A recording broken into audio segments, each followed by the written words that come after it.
ഇവിടെ നിന്നും നെല്ല് ഒരു പാഡി സോക്കിംഗ് ടാങ്കിലേക്ക് പോകും. സോക്കിംഗ് ടാങ്ക് പാഡി സ്റ്റോറേജ് ടാങ്കിന്റെ താഴെയാണ് ഉള്ളത്. ആവശ്യത്തിനുള്ള നെല്ല് കുതിർത്തെടുക്കുന്നതിനായും നെല്ല് പുഴുങ്ങി അരിയാക്കുക എന്നുള്ളതുമാണ് പാഡി സോക്കിംഗ് ടാങ്കിന്റെ പ്രധാന ഉപയോഗം.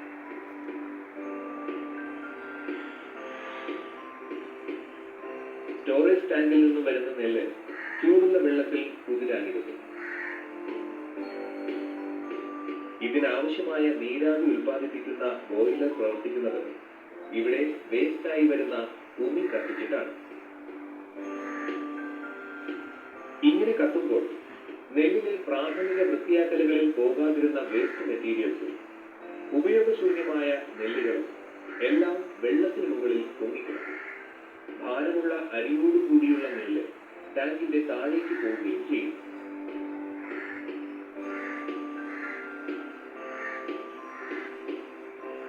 വെള്ളത്തിൽ പൊങ്ങിക്കിടക്കുന്ന മട്ട് എന്ന് വിളിക്കുന്ന ഈ വേസ്റ്റ് നീക്കം ചെയ്തതിനു ശേഷം ഏകദേശം 8 മണിക്കൂർ നേരം ഈ ടാങ്കിൽ സൂക്ഷിക്കുന്നു. ഇങ്ങനെ സൂക്ഷിക്കുന്ന നെല്ലിനെ ഒരു എലിവേറ്റർ വഴി ഡ്രയറിലേക്ക് മാറ്റും. ഏകദേശം 8 മണിക്കൂറോളം ഡ്രയറിൽ വെച്ച് നെല്ലിന്റെ ഈർപ്പം കളഞ്ഞ് എടുക്കുകയാണ്. ലൂസിയാന സ്റ്റേറ്റ് യൂണിവേഴ്സിറ്റി ഡിസൈൻ ചെയ്ത LFU ഡ്രയറാണ് ഇതിനായി ഉപയോഗിക്കുന്നത്.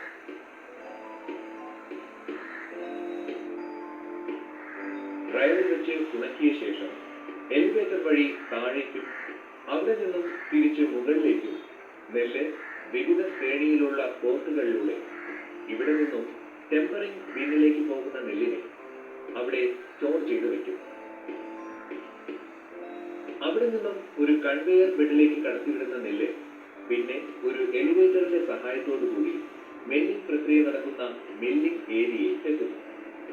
ഏകദേശം 16 മണിക്കൂർ പ്രക്രിയ കഴിഞ്ഞാണ് നെല്ല് മില്ലിംഗ് ഏരിയയിൽ എത്തുന്നത്.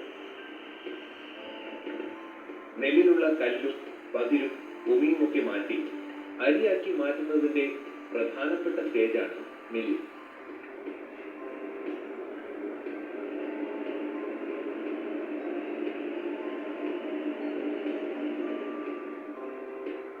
ഇവിടെയാണ് നെല്ല് കുത്തി അരി ഉണ്ടാക്കുന്നത്.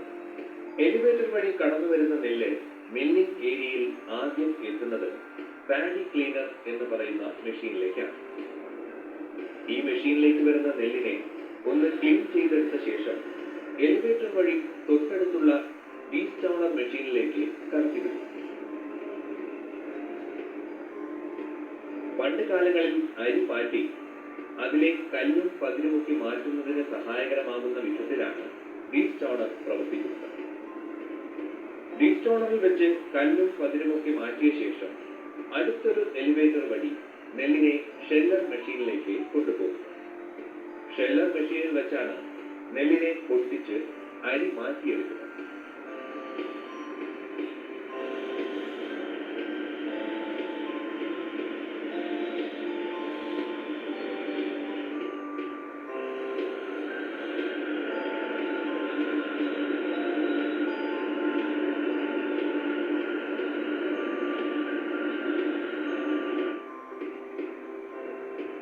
ഷെല്ലർ മെഷീനിൽ നിന്നും പോകുന്ന അരി പിന്നീട് ഒരു പാഡി സെപ്പറേറ്റർ മെഷീനിൽ എത്തുന്നു.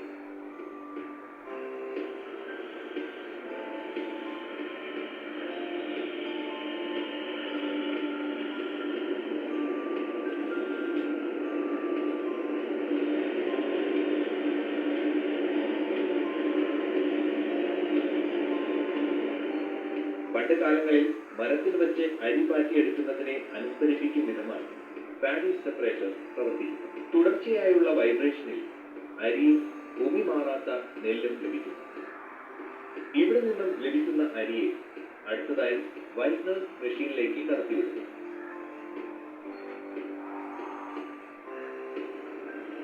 മോഡേൺ റൈസ് മില്ലിൽ 3 വൈറ്റ്നേഴ്സ് ആണ് ഉള്ളത്. അരിയിലെ തവിട് കുറയ്ക്കുന്നതിനായി അരിയെ ഒന്ന് പോളിഷ് ചെയ്തെടുക്കണം. അതിന്റെ ഭാഗമായ ആദ്യ പ്രക്രിയയാണ് വൈറ്റ്നറിൽ നടക്കുന്നത്. വൈറ്റ്നർ 1 നിന്നും ആദ്യ പോളിഷ് കഴിഞ്ഞ അരി അവിടെ നിന്നും വൈറ്റ്നർ 2 പോകുന്നു. അവിടെ നിന്നും വൈറ്റ്നർ 3-ലേക്ക്. ഇത്രയും കഴിയുമ്പോൾ തന്നെ അരിയിലെ തവിട് ഏകദേശം മാറിയിട്ടുണ്ടാകും. എന്നിരുന്നാലും പോളിഷിങ്ങിന്റെ അടുത്ത പടിയെന്നോണം വൈറ്റ്നർ സിൽക്ക് പോളിഷ് ചെയ്ത അരിയെ സിൽക്കി പോളിഷർ എന്ന മെഷീനിലേക്ക് കടത്തിവിടും. അരിക്ക് ഭംഗിയും പോളിഷും ലഭിക്കുന്നതിന് വേണ്ടിയാണ് പോളിഷറിൽ കടത്തിവിടുന്നത്. ഇങ്ങനെ മാറി വരുന്ന അരി അവിടെ നിന്നും മൾട്ടിഗ്രേഡർ മെഷീനിലേക്ക് കൊണ്ടുവരും. ഇവിടെ വെച്ചാണ് പൊട്ടിയതും പൊടിയരിയുമൊക്കെ